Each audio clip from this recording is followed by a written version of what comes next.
he was up there. He was like in the rafters with a blindfold skin, just like looking over. And I was like, oh, that's super weird, but also probably a easy way to transition from this scene to the next. See, when I saw this at first, I was thinking, so I see Tommy here, kind of like upset. And I was thinking once again, it was just kind of just showing more what you're talking like perspective. I was thinking it was Tommy looking at Rambo like I don't like you or something. Is how I saw it. Yeah, that's fair. Yeah, I wouldn't say that's the strongest part of the storyboarding or storytelling of the animatic, but I really needed a way to get to the Red Banquet because I wanted to include what happened. Yeah. It was important. Yeah, so these I don't know how clear it is to people who aren't me, but I made sure that all of the people who were at the Red Banquet were there, and in their proper place too. So it's Bad Boy Halo, Aunt Frost, and then I think it's Ponk on the end there, and then Hannah is also red. Yeah, Hannah there. Yeah, and then everyone there has a silhouette that you can discern. Like next to Hannah, it's Sam, and you can see a bit of the gas mask. Yeah, I feel like the mask right there. Yeah, I just want to make sure, like, I didn't want to draw everyone with full detail. Oh, whoa! Yeah, yeah, I had so much fun with the character design on this. Really. Yeah, I've always wondered about like how people would draw me, just because like from like a Minecraft character point of view, like it'd be kind of silly to draw it like exactly how it looks. So I was like, yeah, like a huge totem. Yeah, it was some like big nose thing too. Like, yeah, I did the same thing that I did with the other ones, where I like Googled Foolish Gamers, DSMP character or something, and I took a look at a lot of designs, and I really like the designs that are like a shark totem merged with like lots of flowing like outfits and like a very like godlike presence. Yeah. But when I was looking back at my previous animatics, I was thinking I need something really human to fit in with these designs, because that makes sense. Yeah, a lot of very human like. Yeah, I draw everyone in a very humanized style. So what I ended up doing was getting in the like shark aspects. It's not shown here, but you would have had gills if you could see them. And there's a bit of like marking on the sides of the arms that's like just brings a little detail I didn't notice at first too. Just brings a bit of that like sharp aspect. And I also did like pointed ears. I wanted it to be like a sharp design, just because I associate that with like the shark idea, and then of course the shark tooth. Yeah, so that's how I incorporated the shark-like aspect. But then I also I canvassed around with my friend group just a bit, and I said, what are some foolish designs that you like? Because I have some friends who watch your content a lot more than I get a chance to. So I was like, okay, so what's your favorite foolish designs? And one of them mentioned desert clothing is really different than normal clothing, because it's like flowier and it's meant to protect the skin from sand. So I did a bunch of like, I made a little design board of like desert clothes I liked, and then just took a pretty simple take on it, but still like, you can tell that they're probably from a desert sort of area. Yeah. And then the gem eyes. I was really excited about the gem. But yeah, that's one of the first things I noticed, the gem-shaped eyes. If this was colored, would they be green, or would they be more of like a silver look, do you think? I think I do green. The only reason they're so bright in this image is because I wanted them to stand out. Like I wanted people to be like, oh yeah, yeah. But it would probably be like a really bright green. Definitely the point of contrast. That would be the big, like, wow, that's a bright color little section of it. Yeah, it's just a shame I have to have a sword next to me. Yeah, that was a bit of a rough start to get introduced to an animatic. Yeah, I know. It's like, whoa, I'm in the animatic, damn it, I'm dead. And then you're dead. I get like 2 seconds. Yikes. The execution.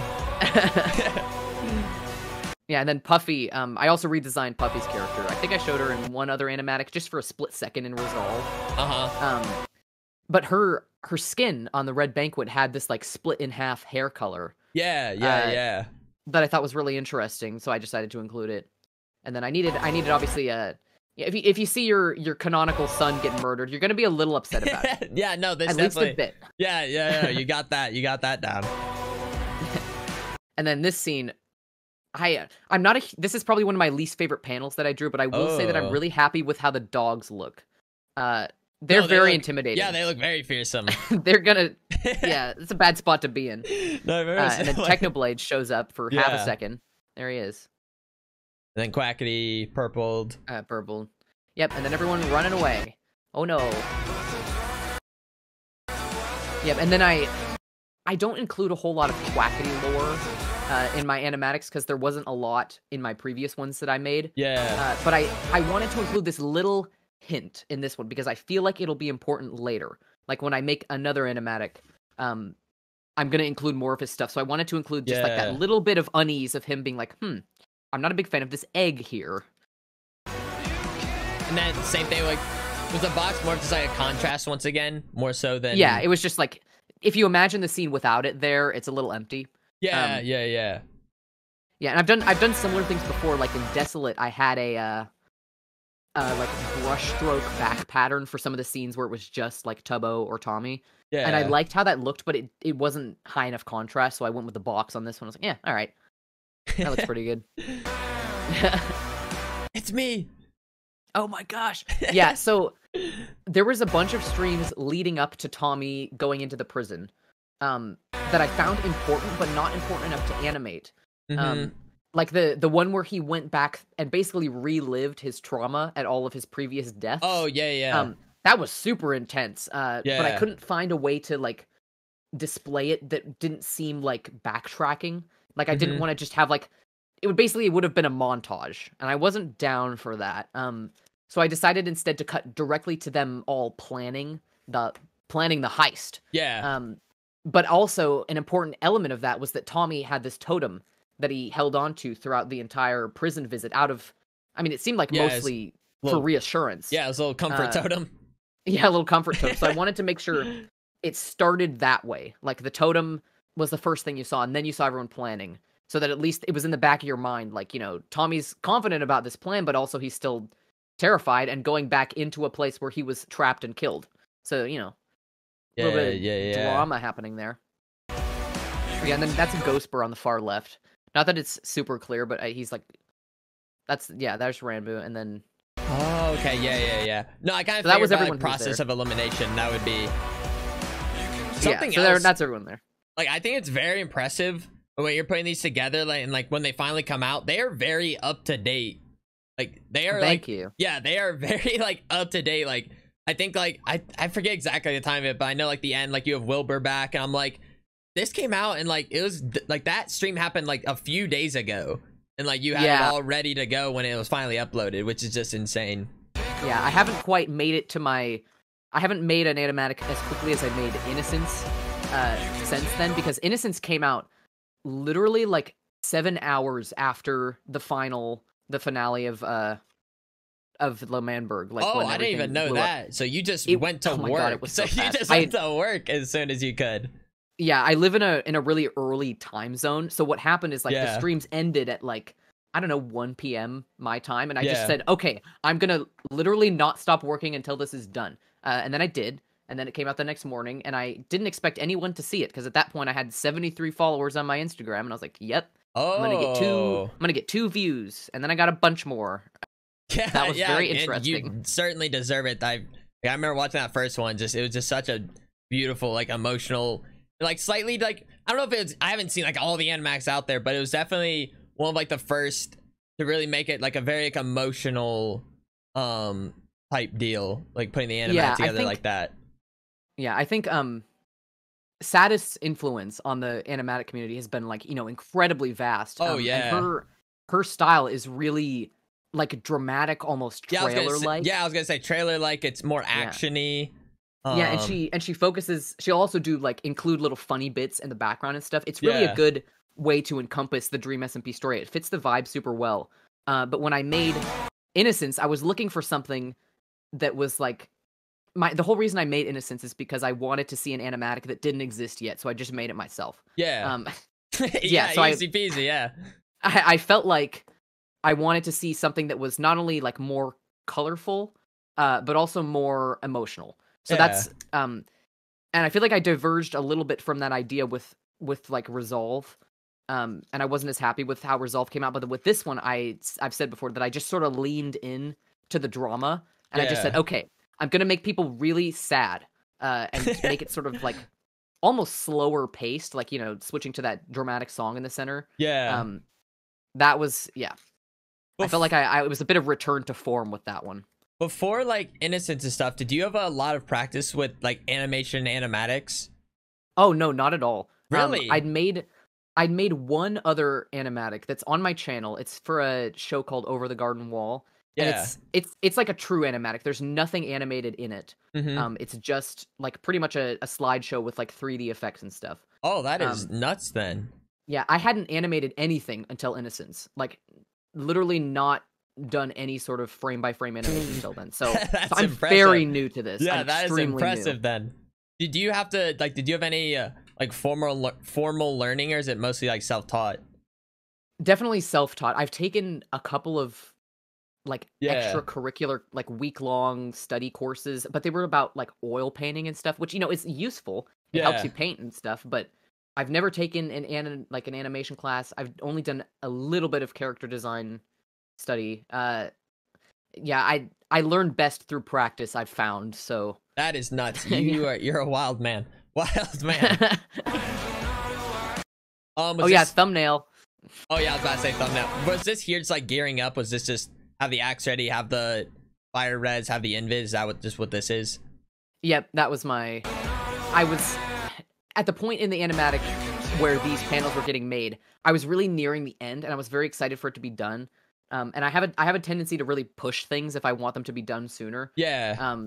So some of these panels I'm not like amazingly proud of, but I think they communicate what I needed to do. No, I mean, yeah, right there, boom, like this get one, ready for. Yeah, it's like these potions weren't like particularly descript, but you can interpret probably one of them's fire res, one of them's invis, and then the axe that he used. So these were like the three main items that he was going in with. Yeah. And I sort of like how it transitions from this panel of showing like the technical gear to like the emotional weight of the idea. Oh yeah, so I it's forgot like about that. Doesn't he also like give them like a hug? Doesn't he? He does. He gave them I both a remember hug. that. Actually, Yeah, gave them both a hug. Yeah, I used some creative liberty on that because he gave them both an individual hug, but I turned it into a group hug for because I thought it would make a better thumbnail. Well, I know it's a nice shot. I mean, it certainly is a nice shot, and yeah, and then this panel sort of got constructed weirdly because I knew it was going to be black and white. So the first time I drew it, it was this black and white version of the panel, and then I went through and colored it after. Like while the project was rendering, I went through and did a colored version. Yeah, so everything was really everything was going on right at the same time. For the thumbnail, baby. Yeah, and it's a little bit different. The thumbnail image is slightly like some things are resized. I don't know. But unless you overlaid them, you wouldn't know. Oh, gotcha. Friend. Oh yeah, friend just waiting by the portal. Doesn't want to go through, Yeah,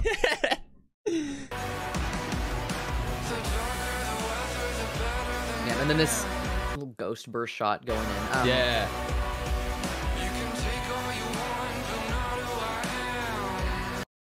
Yeah, it's a lot of things happening here. I'm guessing this maybe isn't that tough to do, but is it tough to do like translucent, whatever the word is, translucent, like it's style not, like that? Yeah, it's actually not too bad because the way that I make all of these panels look sort of three-dimensional-ish, like things move on top of one another, is that all of these layers are separate.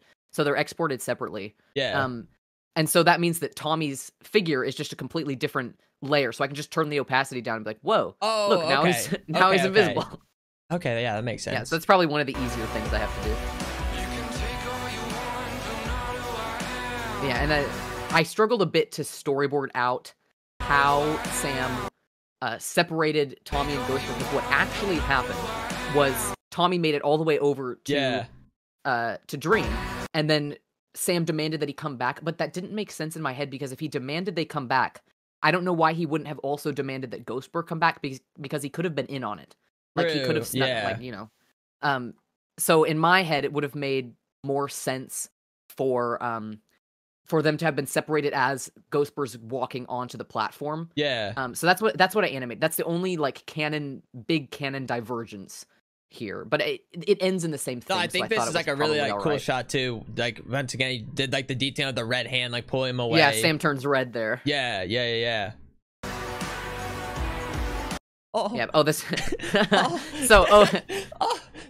This panel is really funny to me. So this hold that Dream has on Ghostbur, it's called a sleeper hold. Yeah. And it's a type of choke that's called a blood choke. And what that is it's not actually constricting the airway, it's constricting the blood flow on the major arteries on the side of your head.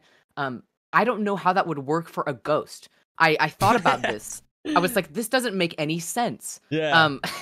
But I kept it in because I couldn't find a way for him to do like a true stranglehold that looked like a good panel. Like I storyboarded a bunch of different ones. I was like, okay, this is just how it's gonna be. No, this looks, it's sort of funny.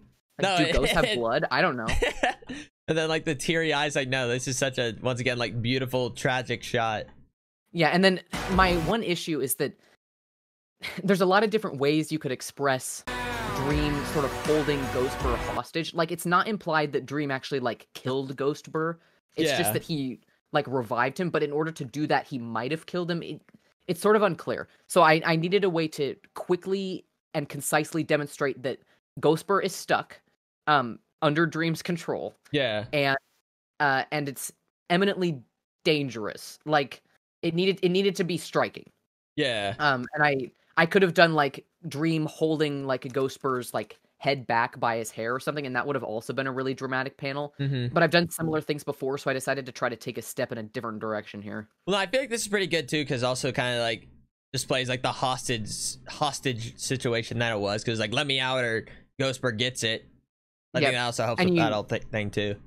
And you also get the profile contrast, because Ghostbur's in profile and then Tommy's in profile, so it really shows like, you know, since they're facing different directions, like the divide between them. Yeah. I think this is interesting too. You went with like the box again, like here. Yeah. Then here. And there too.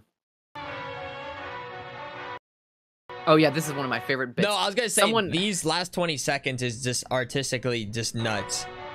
Yeah, I struggled a lot with storyboarding Ghostbur's death, like passing. Because it was unclear exactly what happened until Wilbur came in and explained everything about the train station and stuff. So I decided to make it sort of like a really simple representation, because it's like Ghostbur's there, the train comes, and then he's not.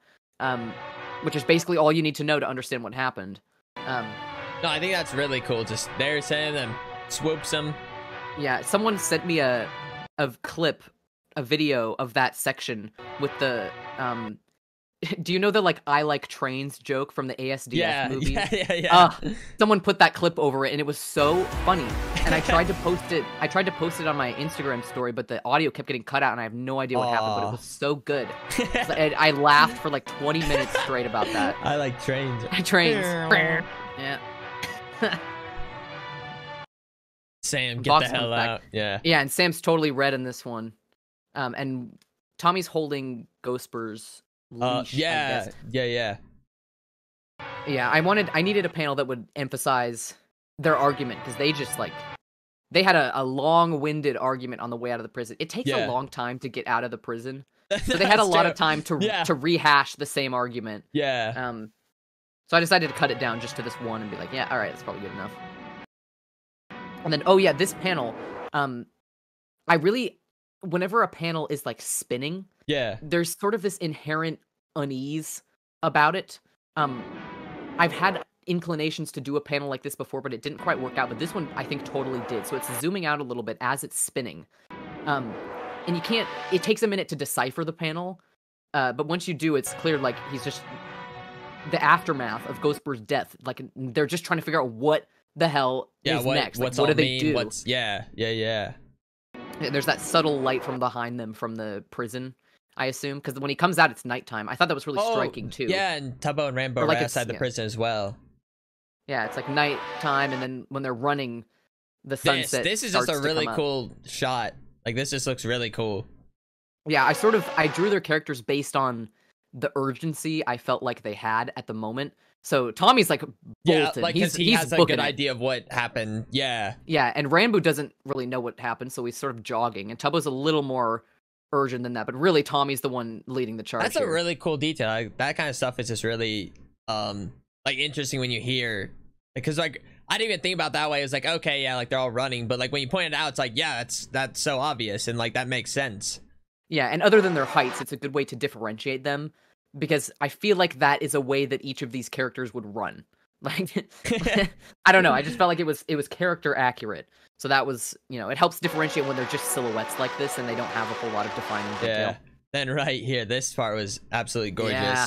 And then at this point, the audio is getting really crunchy. Like the sound, the song gets really loud and distorted at the end. So I was really excited to sort of, there's like this grain overlay that I have on these last couple of panels, and the camera starts to shake more and more.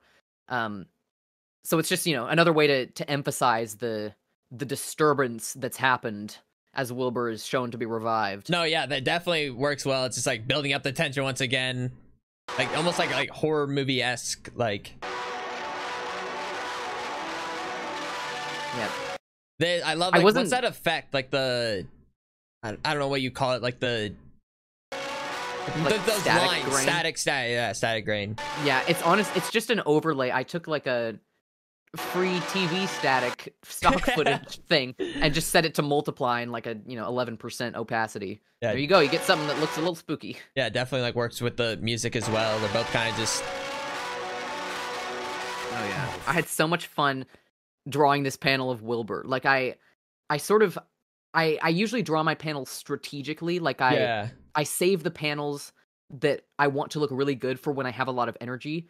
So I had like, this was like right after I drunk a big energy drink, and I was like, okay, I'm hyped. I'm hyped to draw a live burn now. Yeah,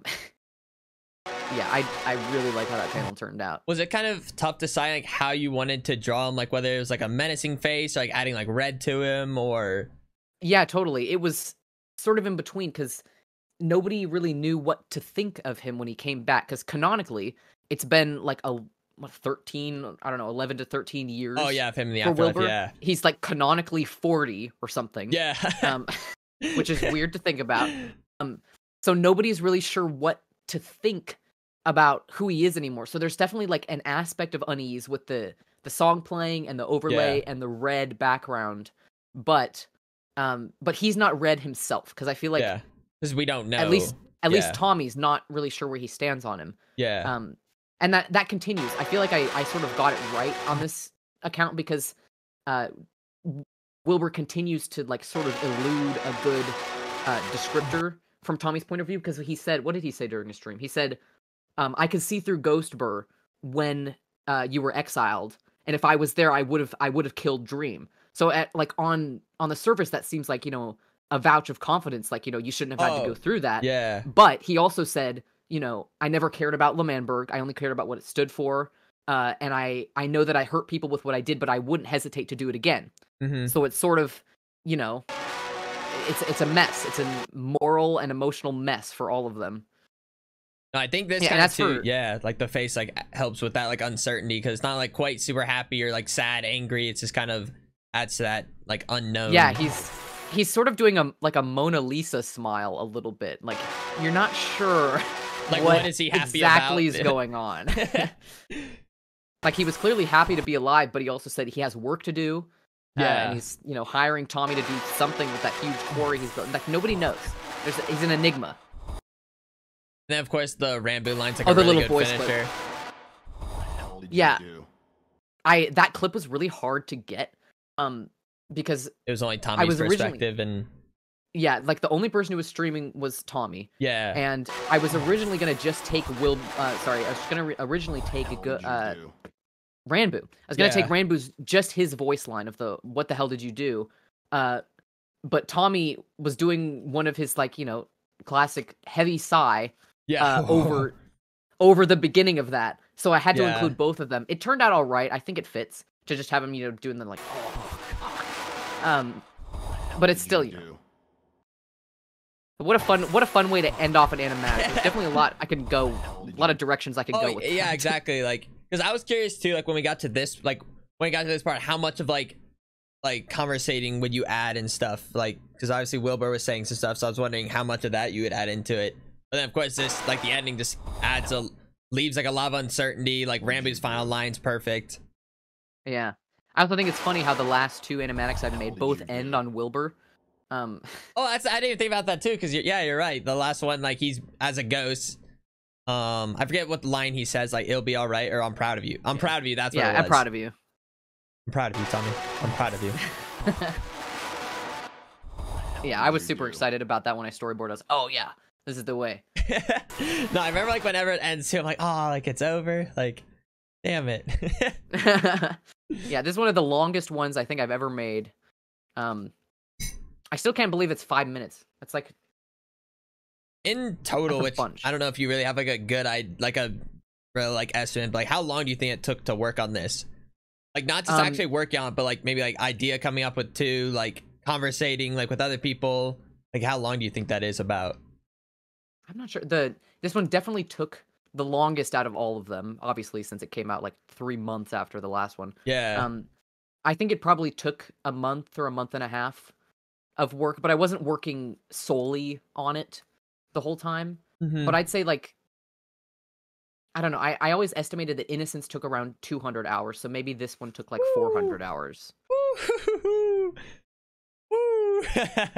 Yeah, it's a lot of work, but it's cool to look back on it and just see once it's done. And like I don't know if like you get this way as well. Like I know like for like bigger builds like on the SMP like when I'm working on, like it's exciting to like work on, but like do you ever get to a point where you're like, oh my goodness, can this please, like I want to be done with this. Absolutely. Like I'm ready to be done with it. Like it's cool, I'm really excited about it, but it's like, oh my goodness, there's this point there's this point during all the animatics I make where I'm like halfway through and I'm looking at, I have like, I don't know, 80 panels left to draw. Yeah. Like, how is this possible? How can one human do all of this work? But really, it's just like, just keep going. Just the next small step, and you'll get there eventually. Yeah. Also, this subscriber count better have changed. It better have changed. I'm gonna. Good. Good work. Good work. Points to you. Points to you guys. Make sure to come like this video as well, okay? Right here. Late August. Simple enough. Subscribe. Yeah. Also, I'll just do this for late August. You have a Patreon, right? Oh, I do, yes. Yes. Guys, definitely, like, this deserves some money. You know what I mean? Like, you'll come into my stream, you'll do tips, donations, sub, okay? Like, this kind of work, too, you should kind of consider, like, the same way, okay? So, if you can, please visit his Patreon. Give a little for this work, because it is just insane. It's just nuts. Thank you. You're very welcome. So I think that kind of wraps us up then. Is there anything else you kind of want to talk about, Shatter, before we hit the old dusty trail? I don't think so. I think I got most of the things I was thinking of. Alrighty then. Alrighty. Here, I'm about to just mute for a little bit and talk with chat, and then I'll be back. All right. Sounds good.